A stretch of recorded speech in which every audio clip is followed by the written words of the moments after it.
रोज रोज सकाळच्या नाश्त्याला मुलांच्या डब्याला काय बनवायचं, माझ्याप्रमाणे कुटुंबातल्या प्रत्येक आईला पडलेला प्रश्न. तर आज मी तुमच्यासाठी रोजच्या वापरातल्या गव्हाच्या पिठापासून एकदम जाळीदार हलके फुलके आप्पे आणि चटणी कशी बनवायची त्याची रेसिपी दाखवणार आहे। असे आप्पे तुम्ही नक्की करून पहा, कारण हे खूप जास्त पौष्टिक आहे। वेगवेगळ्या भाज्या घालून तुम्ही हे आप्पे तयार करू शकता। रेसिपी नेहमीप्रमाणे भरपूर टिप्ससह तुमच्यासोबत मी शेअर केलेली आहे, म्हणून ती अगदी शेवटपर्यंत नक्की पहा। चला तर मग वेळ न घालवता रेसिपीला सुरुवात करूया। नाश्त्यासाठी डब्यासाठी झटपट गव्हाच्या पिठाचे आप्पे बनवण्यासाठी सगळ्यात पहिल्यांदा एका भांड्यामध्ये मेजरिंग कपने 1 कप किंवा 150 ग्राम प्रमाणात रोजच्या वापरातलं न चाळता घेतलेलं गव्हाचं पीठ आहे। गव्हाचं पीठ न चाळता घेतल्यामुळे त्यामध्ये कोंडा असतो आणि कोंड्यामध्ये खूप जास्त प्रमाणात फायबर्स असतात, जे आपल्या आरोग्यासाठी गरजेचे असतात। गव्हाच्या पिठाऐवजी मल्टीग्रेन आटा तुम्ही इथे वापरू शकता। कसा बनवायचा त्याची लिंक खाली डिस्क्रिप्शन मध्ये दिलेली आहे। सेम कपने अर्धा कप किंवा 100 ग्राम प्रमाणात इथे आपण रवा घेतलेला आहे। छान जाळीदार आप्पे तुमचे तयार होतात। रवा जाड बारीक कोणत्याही क्वालिटीचा तुम्ही इथे वापरू शकता। सेम कपने अर्धा कप किंवा 150 ग्राम प्रमाणात इथे आपण दही घेतलेलं आहे। आता बऱ्याच जणांना दही चालत नसेल तर दह्याऐवजी तुम्ही इथे पाणी वापरू शकता। किती वापरायचे ते पुढे व्हिडिओ मध्ये मी तुम्हाला सांगितलेलं आहे।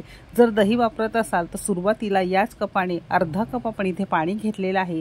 थोडंसं छान एकजीव करून घेणार आहोत। पाण्याऐवजी पातळ ताक वापरलं तरी सुद्धा चालू शकेल। तर पीठ आपण अर्धा कप सुरुवातीला पाणी घालून भिजवून घेतलेलं होतं।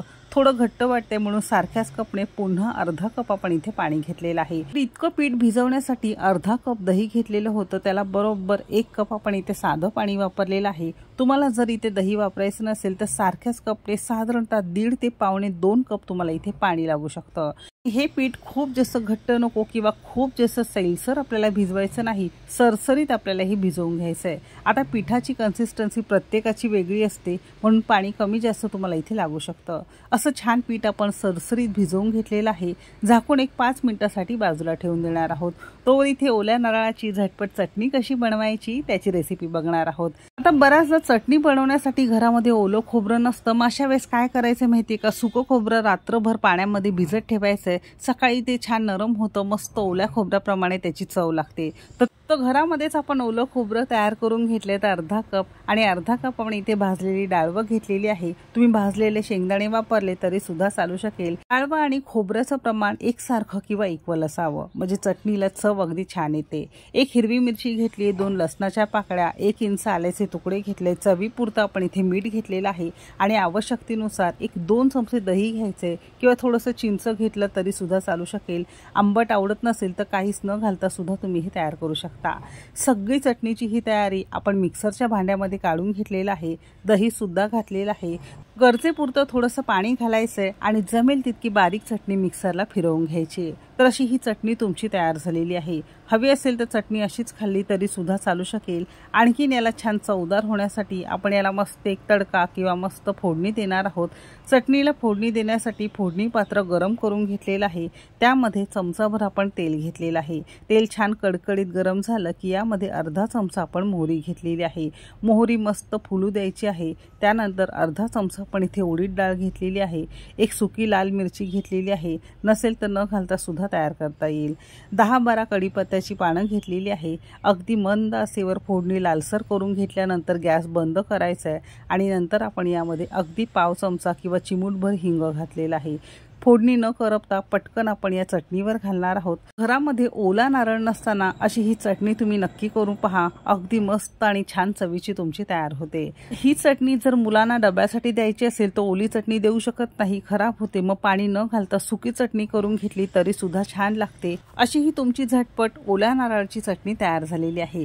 चटणी होऊन साधारणतः 4 ते 5 मिनिटं झालेली आहे। तोवर इथे आपलं आप्प्यांचं पीठ सुद्धा मस्त फुलून तयार झालेलं आहे। रव्याने हवं तितकं पाणी शोषून घेतलेलं आहे आणि पीठ पूर्वीपेक्षा थोडंसं इथे घट्टसर झाल्यासारखं तुम्हाला दिसत असेल। आप्प्यांसाठी पीठ आपल्याला थोडंसं असं सरसरीत किंवा घट्टच लागणार आहे, खूप जास्त ते पातळ नसावं।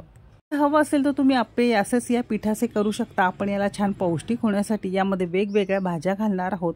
सुरुवातीला 2 चमचे बारीक चिरलेला ढोबळी मिरची घेतलेली आहे, 2 चमचे बारीक चिरलेलं गाजर घेतलेलं आहे, 2 चमचे आपण इथे बारीक चिरलेला बीटरूट घेतलेला आहे किंवा बीट घेतलेला आहे आणि 2 चमचे आपण इथे बारीक चिरलेला कांदा घेतलेला आहे। याऐवजी पातीचा कांदा असेल तर तो सुद्धा तुम्ही इथे वापरू शकता। त्याचबरोबर इथे आपण थोडीशी किंवा 2 ते 3 चमचे बारीक चिरलेली कोथिंबीर घेतलेली आहे, अर्धा चमचा किंवा अर्धा इंच आपण अगदी बारीक चिरलेलं आलं घेतलेलं आहे, चवीपुरतं मीठ घालायचं आहे। यामध्ये वेगवेगळ्या भाज्या चिरून किंवा किसून तुम्ही इथे वापरू शकता। बघू शकता मस्त कलरफुल आणि खूप जास्त पौष्टिक तुमचे हे आप्पे तयार होणार आहे। छान एकजीव करून घेतलेला आहे। ज्या आयत्या वेळेस तुम्हाला हे आप्पे करायचे असतील तर अगदी पाव चमचा यामध्ये खाण्याचा सोडा घालायचा आहे आणि थोडंसं पाणी घालायचं आहे आणि एकाच डायरेक्शनमध्ये 1-2 मिनिटं मस्त फेटून घेणार आहोत। तुम्हाला जर सोडा घालायचं नसेल तर या पिठामध्ये तेलाचं 4 चमचे कडकडीत मोहन घालायचं आहे, म्हणजे पीठ मस्त हलकं तुमचं तयार होतं। दोघांपैकी काहीतरी एक घातलं तरी सुद्धा चालू शकेल। आता पटकन आपण याचे छान गरमागरम आप्पे बनवायला सुरुवात करूया। आप्पे बनवण्यासाठी आपलं नवीन घेतलेलं भिड्याचं आप्पे पात्र आपण गरम करून घेतलेलं आहे। पण नवीन घेतलेल्या भिड्याच्या या आप्पे पात्रांमध्ये आज आपण आपले आप्पे तयार करणार आहोत। तुम्हाला सुद्धा माझ्याप्रमाणे भिड्याचं आप्पे पात्र घ्यायचं असेल तर डिस्क्रिप्शनमध्ये कुकिंग तिकीट मराठीचा कूपन कोड वापरून प्राइसवर 12% सूट घेऊन तुम्ही हे आप्पे पात्र घरामध्ये ऑर्डर करू शकता।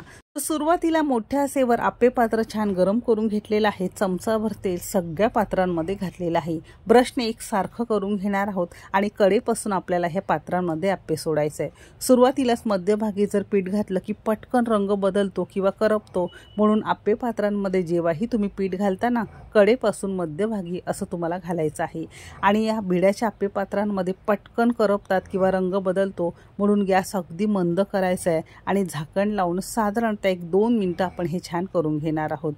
तर मध्यम आचेवर साधारणतः 2 मिनिटं झालेली आहे। झाकण उघडून बघणार आहोत आणि बघू शकता मस्त छान टम्म फुगलेले आहेत।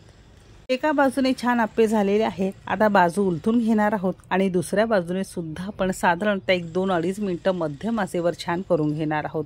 गव्हाचं पीठ वापरल्यामुळे रंग थोडासा डार्क येतो, तर इथे आपण साधारणतः मध्यम आचेवर 2 मिनिटच करून घेतलेले होतं, तर रंग असा हा छान येतो आणि अजिबात त्याला कच्चं ठेवायचं नाही। अशा या गोल्डन रंगावर मस्त आपल्याला भाजून घ्यायचं आहे आणि दुसऱ्या बाजूने सुद्धा साधारणतः 1-2-2.5 मिनिटं आपण करून घेतलेला आहे। रंग बघू शकता मस्त गोल्डन रंग आलेला आहे आणि छान आतपर्यंत मस्त शिजलेला आहे। दोन्ही बाजूने मोठ्या आणि कमी आचेवर आवश्यकतेनुसार 3 ते 4 मिनिटं आपण हे करून घेतलेलं आहे।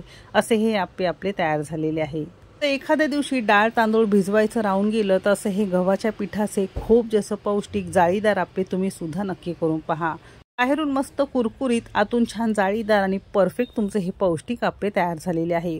तर यामध्ये तुम्ही वेगवेगळ्या भाज्या चिरून किंवा किसून घालू शकता, आणखीन जास्त हे पौष्टिक होईल। तर नक्की करून पहा आणि कसं झाले कमेंट करून नक्की सांगा। रेसिपी आवडली असेल तर एक लाईक नक्की करा। चॅनेलवर नवीन असाल सबस्क्राईब करा। रेसिपी कोणत्या शहरातून बघताय ते सुद्धा नक्की सांगा।